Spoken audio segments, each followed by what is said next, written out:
अस्सलामुअलैकुम, welcome back to my channel. कैसे हैं आप सब दोस्तों? उम्मीद है आप सब ठीक ठाक होंगे, खैर आफियत से होंगे। आज मैं आपके साथ कड़ी पकोड़ा की रेसिपी शेयर कर रही हूँ बग़ैर लस्सी और बग़ैर दही के।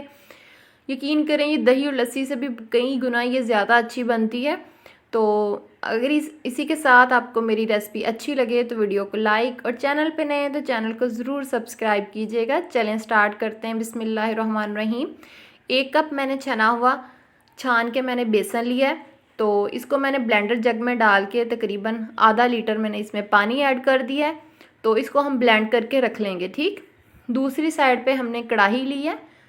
इसमें खड़े मसाले, 2 दालचीनी के टुकड़े, बादियान का फूल, मोटी इलायची और 2 कड़ी पत्ते, ठीक, वो हमने ऐड कर दिए हैं।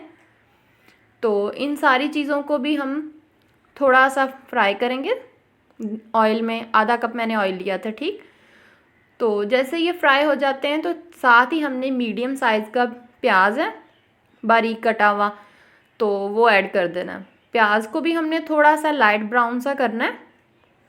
जैसे वो लाइट ब्राउन सा हो जाएगा ना, तो उसमें हमने 2 चम्मच अदरक और लहसुन, 1-1 चम्मच, यानी 2 चम्मच बन गए, इस कुटा हुआ फ्रेश वो ऐड कर दिया है।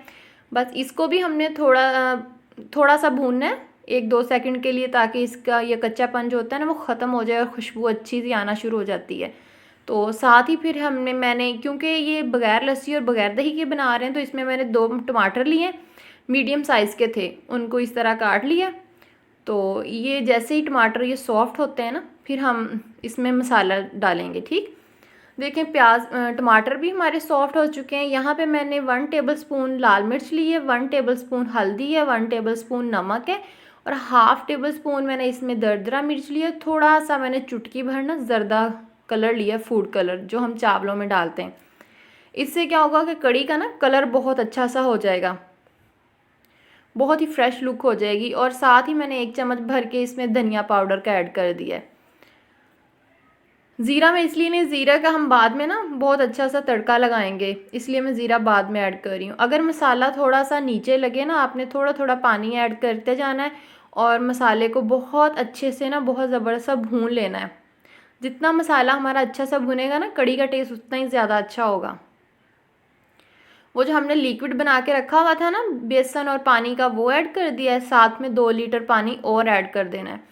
बिल्कुल ये पतला सा पानी की तरह ये होना चाहिए टेक्सचर। जितनी बाद में हमारी कड़ी पकेगी तो उतना ही ज़्यादा इसका अच्छा टेस्ट आएगा, क्योंकि अगर हम यहाँ पे पानी कम ऐड करेंगे तो फिर वो जल्दी कड़ी पक जाएगी और बेसन का टेस्ट हमेशा फिर कच्चा रहता है कड़ी में। जितना पहले कम होगा ना पानी, ज़्यादा होगा, पक पक के कड़ी फिर ज़्यादा टेस्ट अच्छा हो जाएगा। यहाँ पे आप टाटरी भी ऐड कर सकते थे। मैंने 2.5 नींबू है उनका रस निकाल के वो ऐड कर दिया है, थोड़ी सी खट्टा खट्टे के लिए। और 4 हरी मिर्चें कट लगा के वो मैंने डाल दी हैं। ठीक, और कड़ी को हमने अब पकने देना है। दूसरी साइड पे आम नॉर्मल जैसे हम पकोड़े बनाते हैं वो पकोड़े बना लेने हैं। प्याज है और हरी मिर्चें और आलू है, 2 मीडियम साइज़ के आलू थे, 3-4 प्याज थे, हरी मिर्चें थी। और इनमें सारे में जो आप मसाला डालते हैं वो डाल लें। यहाँ पे धनिया डाल रही हूँ, पालक भी डाल सकते हैं काट के, मेथी भी डाल सकते हैं, बहुत अच्छे पकोड़े बनते हैं उनसे भी। यहाँ पे टेस्ट के हिसाब से आपने सारी चीज़ें ऐड कर देनी है, धनिया, हल्दी, दरदरा मिर्च, दूसरी कश्मीरी मिर्च और नमक। ठीक, जितना आप टेस्ट के हिसाब से जैसे आप खाते हैं, मैंने 1 टेबल स्पून डाली है।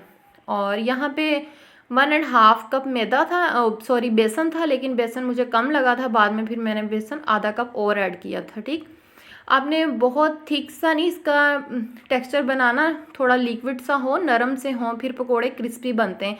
अगर हम बेसन ज़्यादा बना लेंगे ना, डाल लेंगे, तो फिर पकोड़े हमारे अंदर से ना कच्चे रह जाते हैं। और पकोड़े भी आपने ना धीमी आंच पे निकालने, तो छोटे छोटे पकोड़े बनाने।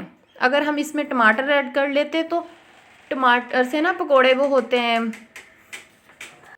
तो टमाटर से ना पकोड़े सॉफ्ट बनते हैं। ठीक, तो हमें कड़ी में पकोड़े क्रिस्पी चाहिए। अगर सॉफ्ट पकोड़े हैं तो फिर कड़ी में ना पकोड़े टूट जाते हैं। यहाँ पे ये देखें कड़ी हमारी ऑलमोस्ट डन हो चुकी है, पक रही है। तो ये जितना पकेगी ना उतना ही साइड पे इसके ऑयल आना शुरू हो जाता है। तो इसकी ये निशानी होती है कि कड़ी हमारी पक रही है, जब कड़ी के ऊपर ऑयल आना शुरू हो जाए। ये मैंने कसूरी मेथी है, हाथ पे इसको मसल के ना क्रश करके वो ऐड कर दी है। कसूरी मेथी से भी बहुत अच्छी सी खुशबू आती है कड़ी में और टेस्ट भी बहुत ज़बरदस्त हो जाता है, लुक वाइज भी बहुत अच्छी होती है। तो ये देखें कड़ी हमारी तकरीबन पक चुकी है, इतनी गाढ़ी हो चुकी है। अभी थोड़ी देर के लिए, जितनी देर पकोड़े बन रहे हैं, तो हम कड़ी को थोड़ा सा और पकाएंगे, ठीक। तो यहाँ पे मैं तड़का बना रही हूँ। यहाँ पे मैंने धनिया साबुत लिया है, वो ज़ीरा लिया है 1 टेबलस्पून, वो 1 टेबलस्पून वो, और यहाँ पे खुश्क लाल मिर्च ली है। तो इसको भी थोड़ा सा हमने ज़्यादा नहीं करना है, अगर ज़ीरा ज़्यादा जल जाए ना फिर इसको कड़वा कड़वा टेस्ट आता है, ठीक। बस थोड़ा सा 1-2 सेकंड के लिए हमने ना, जैसे ही आंच सेक लगेगा, इसको गर्म होगा ना ये पैंदा, तो इसका फ्राई पैन का, तो जैसे उसी तरह हमने उतार लेना। अगर ज़्यादा ये जल जाए ना दोनों चीज़ें, तो भी इस चीज़ में कड़वा टेस्ट आना शुरू हो जाता है। और हमने पकोड़े भी ऐड कर दिए हैं और वो तड़का भी ऐड कर दिया। यहाँ से मुझसे वीडियो स्किप हो गई थी, तो मैंने जो फ़ोटोज़ बनाए थे वो ऐड कर लिए हैं, ठीक। ये देखें लुक वाइज कड़ी और खाने में तो बहुत ही लाजवाब थी। आप ज़रूर ट्राई कीजिएगा, इंशाल्लाह आपको भी रेसिपी बहुत पसंद आएगी। मुझे दीजिए इजाज़त, अपना ढेर सारा ख्याल रखिएगा। अल्लाह।